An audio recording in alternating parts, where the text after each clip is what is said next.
Bonjour les amis, bonjour, j'espère que vous allez bien.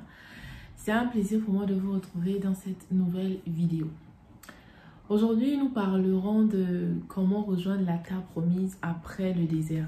En fait, c'est un sujet de vidéo qui m'a été proposé par une sœur sur ma chaîne YouTube. Et suite à la vidéo dans laquelle je parlais du désert. Et je me suis dit, bon, ok, pourquoi ne pas en parler? Et voilà quoi, généralement quand je viens parler d'une chose en rapport avec la spiritualité, bien sûr, c'est des choses que j'ai déjà plus ou moins expérimentées. Voilà quoi, ce qui fait que quand j'en parle, c'est vraiment, c'est basé sur quelque chose, c'est basé sur mon vécu, c'est basé sur mon expérience. Et j'ai beaucoup plus de facilité à parler d'une chose que je connais, une chose par laquelle je suis déjà passée. Avant de rentrer dans le vif du sujet, abonne-toi si ce n'est pas déjà fait. Like la vidéo s'il te plaît, c'est gratuit. Like la vidéo. Arrête de regarder les vidéos sans les liker. Like la vidéo. Et tu peux me rejoindre également sur Snapchat. Je suis beaucoup plus présente là-bas. C'est facile. De base, moi, j'utilisais Snapchat rien que pour les photos. Tu vois. Mais depuis un temps, ça me plaît. Je poste et tout. Nana. Je vais te mettre mon Snapchat là. Tu t'abonnes et tu vas me suivre un peu au quotidien. Pour parler de la terre promise, il faut parler d'abord du désert. Et moi, la vidéo du désert m'a été inspirée déjà par le peuple d'Israël dans le désert, mais aussi par une période difficile que j'ai vécue, qui a duré plusieurs mois. Et c'est au sortir de tout cela, après méditation également, que j'ai reçu vraiment de partager cette vidéo. Et c'est la vidéo qui a le plus cartonné sur ma chaîne jusqu'à présent. C'est la vidéo qui a le plus de likes, le plus de vues.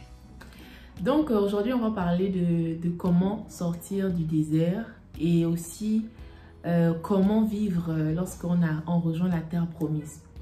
Lorsqu'on médite la parole du Seigneur au propos du peuple d'Israël dans le désert, on a vu plus ou moins les choses qui ont déplu à Dieu lorsque les enfants d'Israël étaient dans le peuple du désert. La désobéissance, les lamentations, le péché, toutes ces choses-là qui a été un frein à leur arrivée justement dans la terre promise. Moi, ce que je pense, de ce que j'ai pu méditer, de ce que j'ai pu expérimenter, de ce que j'ai pu voir, déjà, le désert, c'est pas pour notre mort, quoi. Le désert, le Seigneur ne permet pas qu'on traverse des périodes désertiques pour nous tuer, pour nous anéantir. Au contraire, c'est vraiment pour nous rendre plus forts, c'est pour nous préparer à l'étape suivante. Le désert, généralement, c'est une période à laquelle on est éprouvé. On rencontre des difficultés, ça dépend, hein, selon ce que le Seigneur veut, selon ce que le Seigneur a prévu pour chacun d'entre nous. Le manque en question n'est pas pareil pour tout le monde. Pour certaines personnes, ça peut être le manque d'enfants, le mariage, les études, les finances, la santé, vraiment ça dépend.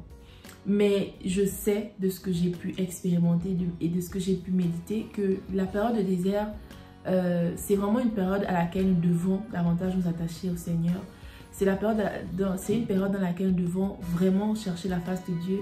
C'est une période où nous devons nous attacher davantage au Seigneur et réaliser en réalité que c'est uniquement par lui qu'on s'en sortira. Tu vois, c'est uniquement par la grâce de Dieu qu'on pourra expérimenter autre chose. C'est uniquement par la grâce de Dieu qu'on pourra sortir de là. Donc, ce que je peux dire, c'est que lorsqu'on traverse une période désertique, nous devons d'abord rendre grâce à Dieu. La première des choses, c'est de savoir si ça vient de Dieu, si le Seigneur l'a permis. Si le Seigneur le permet, il faut vraiment d'abord lui rendre grâce parce que la Bible dit que toute chose concourt au bien de ceux qui aiment Dieu et qui sont appelés selon son dessein. Le Seigneur ne nous fait pas passer des choses au hasard. Le hasard n'existe pas avec Dieu. En tant qu'enfants de Dieu, nous devons être conscients que tout ce que nous traversons, que ce soit positif ou négatif, si Dieu est là, c'est pour un but. Peut-être que sur l'instant, on ne comprend pas. Peut-être que sur l'instant, on ne sait pas pourquoi est-ce qu'on traverse ça. On se pose des questions en tant qu'être humain. On fait face à certaines choses. Parfois, on est limité. On n'arrive pas à savoir comment réagir, comment ça se passe. Mais nous devons être conscients. Nous devons vraiment prendre le temps de se poser, de se dire, Dieu me connaît. Il m'aime. Il a des projets de paix et de bonheur pour moi. Il me voit au quotidien. Il n'y a pas un jour de ma vie où il ne me voit pas. Donc, il permet que je sois là, c'est pour quelque chose, je m'accroche à lui. Ça, c'est une fois qu'on réalise que la période de difficulté, la période désertique, elle vient du Seigneur. Donc, on va lui rendre grâce tous les jours. On va continuer à persévérer dans la prière. On va s'accrocher à lui. On va continuer dans les jeûnes, la prière, la méditation. En tout cas, on va faire toutes ces choses-là qui nous permettent d'être constamment dans la présence de Dieu. Parce que c'est dans sa présence qu'on a la force de surmonter les épreuves.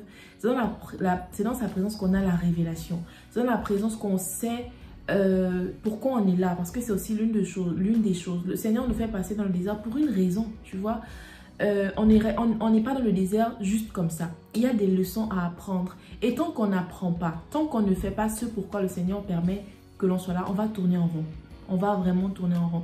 C'est de se demander pourquoi je suis là. Et la réponse au pourquoi se trouve dans la présence de Dieu. C'est cultiver la présence. C'est vrai que c'est dur.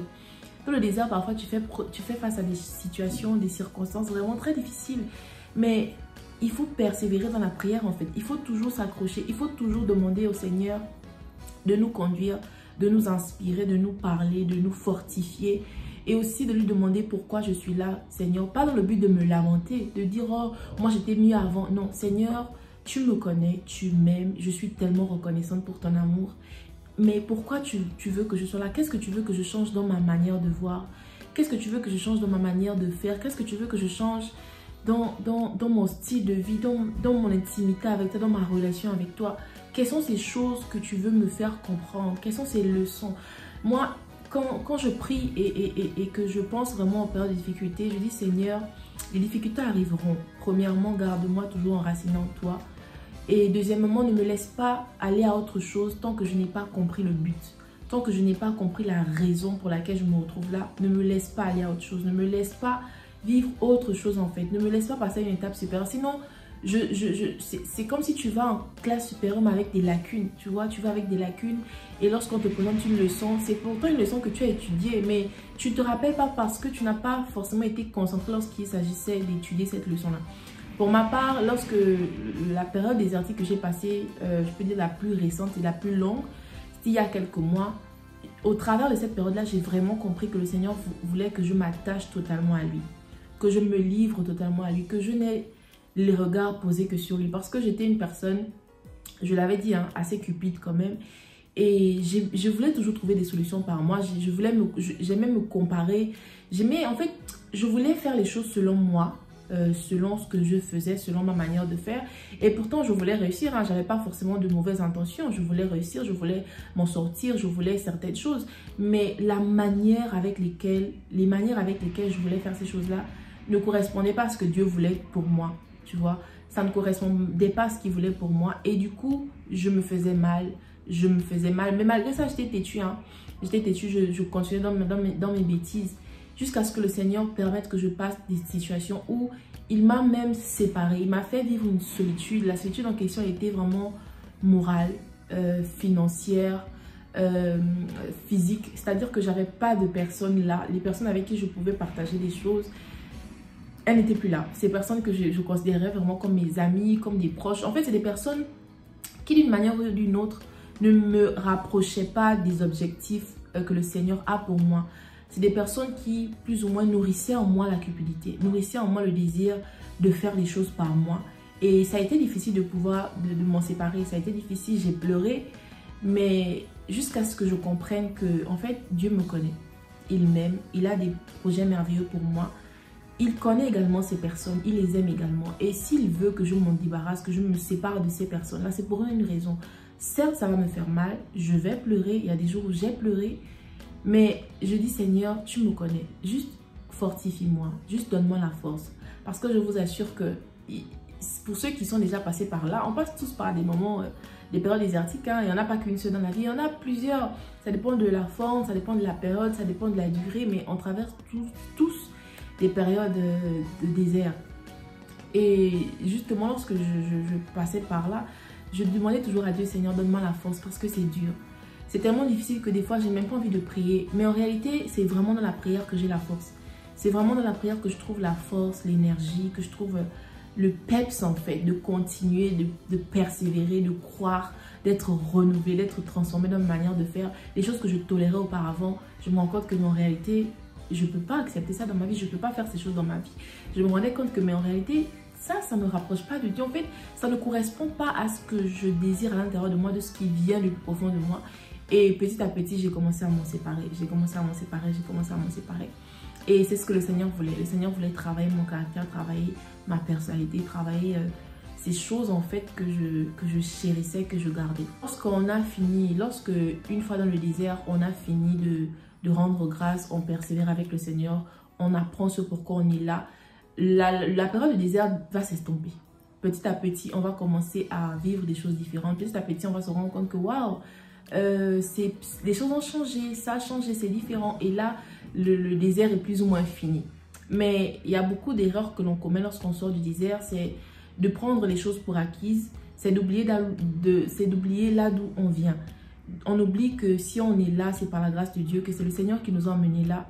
Que nous ne devons pas nous comporter comme si c'était par nos propres forces.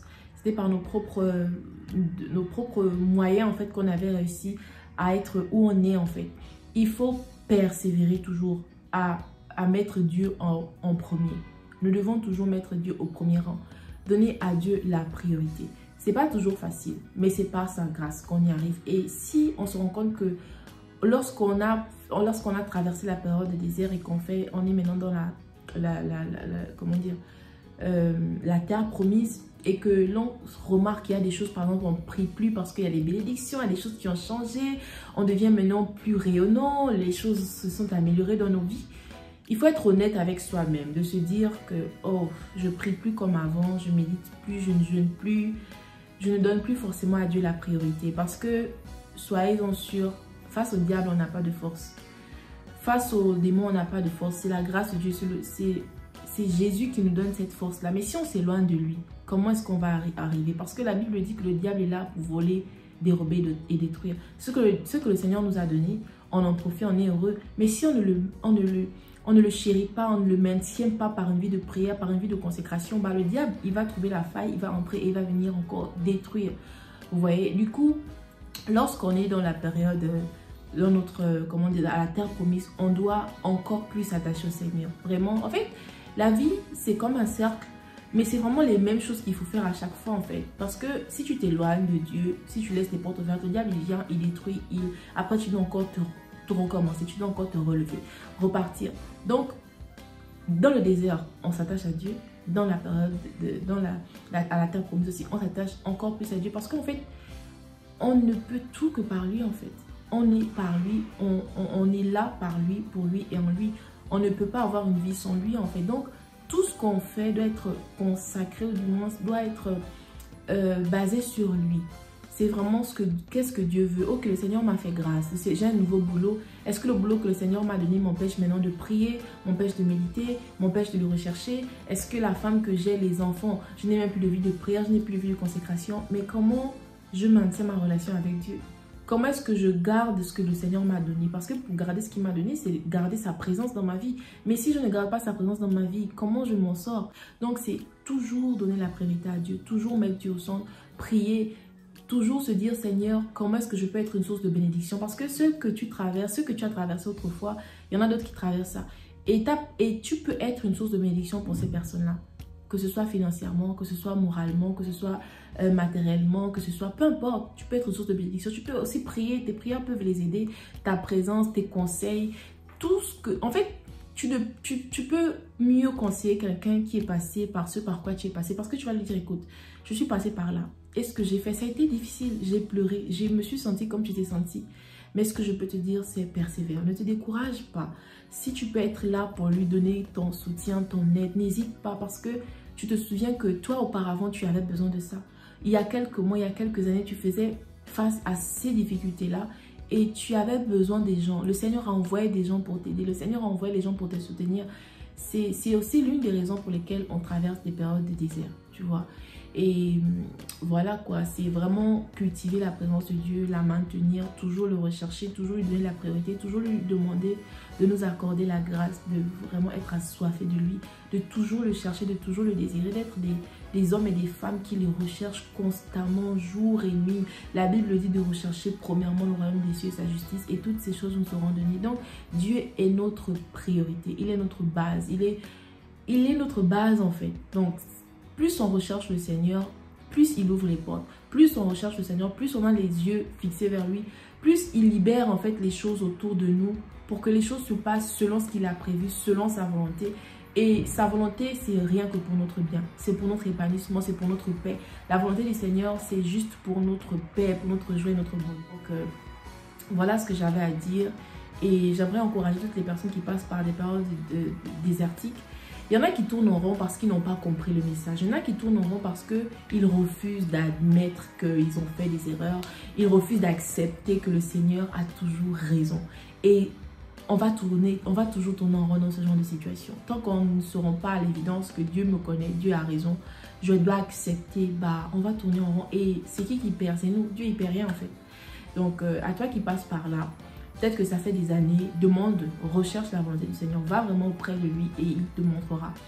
Et toi qui passes par là, beaucoup de courage, que le Seigneur te fortifie, que le Seigneur t'accorde vraiment la grâce de comprendre pourquoi tu es là, dans quel but, afin que tu sois également un canal par lequel il fera du bien à d'autres personnes, que tu sois un canal par lequel il va se révéler, il va manifester de l'amour, de la compassion, de la charité à des personnes autour de nous.